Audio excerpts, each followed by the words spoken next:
Our new nemesis.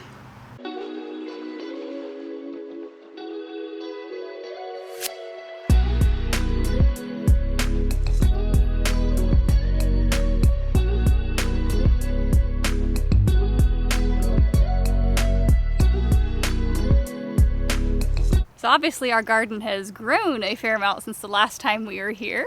You can see the corn to my right shoulder is almost to my shoulder. And we also have a tunnel of beans that we'll be showing you as well. But we're going to take a garden walk this evening and take a look at how much it has progressed in the last month. So last month we barely had beans popping up, and now you can see we have this tunnel and it's starting to grow all the way across. We've been trying to weave in each time we're here some of the vines.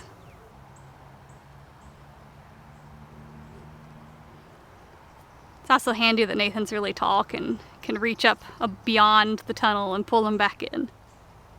These purple potted beans have such beautiful blossoms in addition to just the pretty pods. And you can see that the vine also has this rosy hue as well. So it's just a beautiful plant to grow. Look, our first bean pod on our bush beans that we planted underneath our bean tunnel. Won't be long now and we'll be getting some beautiful pods to add to our dinners. And at the end of the tunnel here, you can see our popcorn.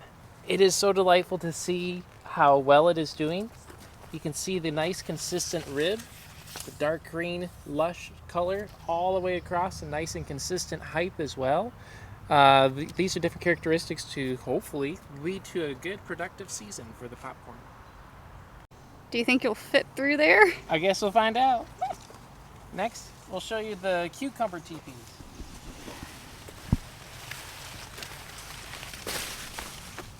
The first two teepees here have been doing pretty good about standing upright. The other one's been having issues over on the end over there, falling down on us. And we also have our new nemesis, the Mexican bean beetle. It has been on the cucumber plants every single time we've been here, and we've been flicking off 10 to 20 every time we've been here for the last 2 or 3 weeks.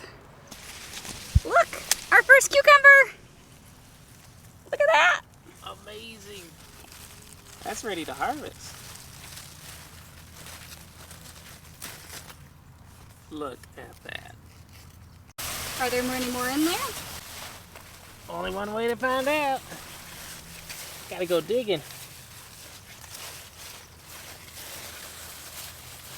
Not in this one. There's a couple that are almost there, but we can check out this teepee over here. Ooh. Here's another one. Look at that. Absolutely gorgeous. That one won't be long at all. Yeah.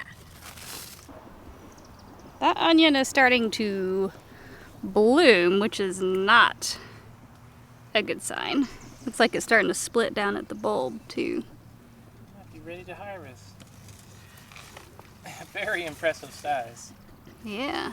Wow. Last year we tried growing calendula in our backyard, which unfortunately for a lot of these flowering and fruiting crops is too shady. But this year we put it here at our urban farm plot and they have been blooming beautifully. We've had more flowers already this year than we had the entire season last year, so that's really encouraging. Looks like we need to deadhead our marigolds here. Get some more blossoms coming. Look at how thick these tomatoes are. I believe this is the Principe, or is this the... This is Principe. Borges, however you say it. So look at all those wonderful tomatoes. I've never had tomatoes this consistent with the beautiful dark lush color of the leaves, and the size of the fruit clusters on this and the quantity of fruit clusters is absolutely astonishing. But look at these carrots! They're growing so fast. We've had excellent growing conditions for it lately, and we like planting these by the tomatoes as the tomatoes provide a little bit of shade for them so they don't get quite so scorched from the summer heat. I think that's a beautiful cluster. there is 1, 2, 3, 4 branches of fruit on this one cluster. That's amazing. I think this was our San Marzano Might be the San Marzano. A nice paste tomato.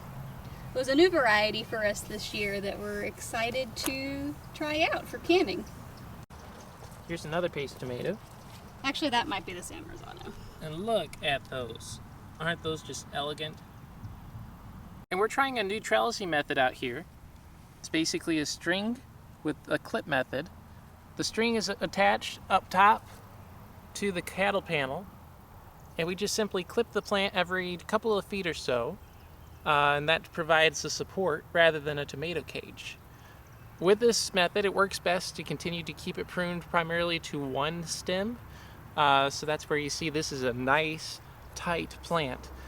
And it also makes it a lot easier to evaluate your fruit clusters and know when they are ripe, rather than having to hunt through all the foliage. Look at our beautiful sunflower patch coming along. The first planting, we only got a few sunflowers out of, but our second planting you can see is coming up nice and thick, so it'll be very beautiful through here out the summer. Here's our cowpeas. Here's the first plant, and then our bolting cilantro there, and the second plant. And these get really large, like I probably said when we were planting them a couple weeks ago. They're usually about 3 feet tall, 3 feet wide. They're a very big plant. Well, look who we have in the corn. So Nathan is a couple inches over 6 feet tall, so that gives you kind of a perspective of how tall our corn is this year. It's beautiful. Just a couple of Japanese beetles here and there, but otherwise, there is no pest damage to this as of yet. The beautiful sunflower that we had in our middle of our corn patch finished blooming, so we chopped it down so that it wouldn't overshadow and compete with our corn anymore. Our tomatillo plants are thriving, and we have a lot of fruit already setting on them. So as you can see, there's all these little papery holes throughout the plant. That's what the tomatillos grow in. They're related to the tomato, but they have these papery holes on them. I found one that had fallen, and you can kind of see what it grows on the inside. It's a little, looks like a green tomato. And what it's supposed to do before it falls off is to fill out the papery husk, and as soon as it starts cracking the papery husk, you know that it's ripe. But most of these, as you can see when I'm touching them, are pretty puffy and empty still. It's a beautiful Tulsi or holy basil. We grew it in a pot in our backyard last year, and we're doing it again this year, but it's not as beautiful as these two Tulsi basils. Ooh, and we got some pretty nasturtiums. Some two-colored ones there, and a beautiful red jewel-toned one. Yeah, it's getting big. This is our yuxi. Couple of bugs. Ooh. Trying to form. Most of these first flowers will likely just be male, but hopefully it'll just be a couple of weeks and we'll have some yuxies starting to form. I think the one over here is the winter luxury squash. Yeah, this one has a slightly different leaf to it. Oh, and you can see that Mexican bean beetle's been over here nibbling on it. And then our herbal row is doing pretty well.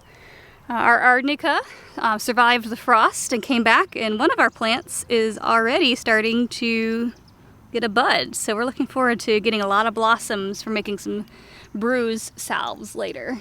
And our chamomile is starting to bloom too. That'd be great for teas.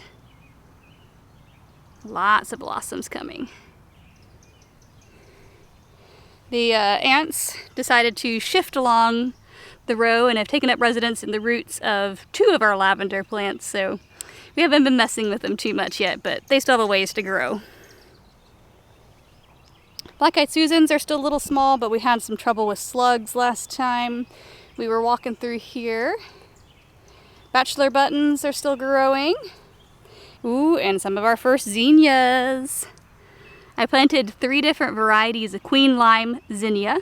this year, and it looks like the blush is the first one to bloom. All right, and our next plant on herb row here is feverfew.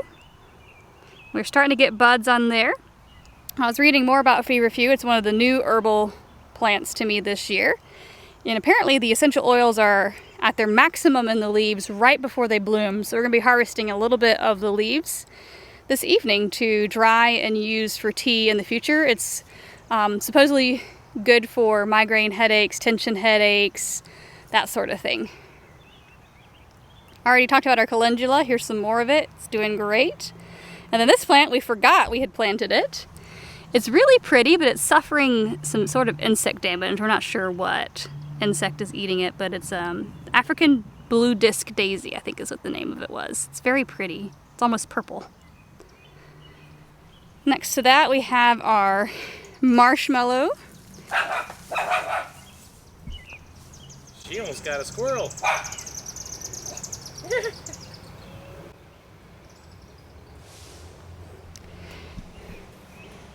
So over here we have our marshmallow before Daisy interrupted us. Don't see a blossom just yet. It's just getting really tall. I think it's supposed to get fairly tall before it starts blooming. So that has a little ways to go.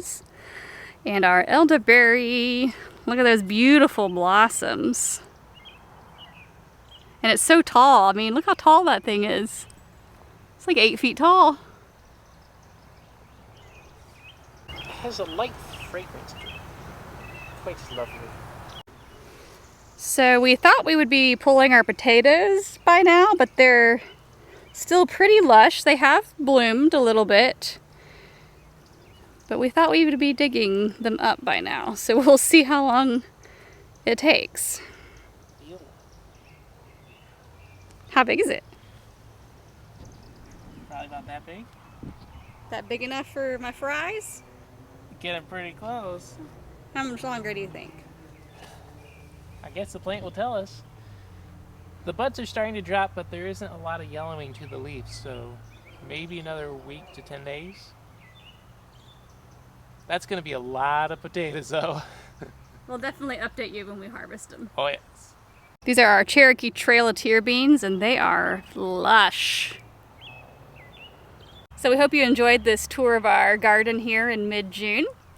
If you want to follow along and see how our garden progresses the rest of the growing season, you can subscribe and hit that little bell for notifications on our next videos.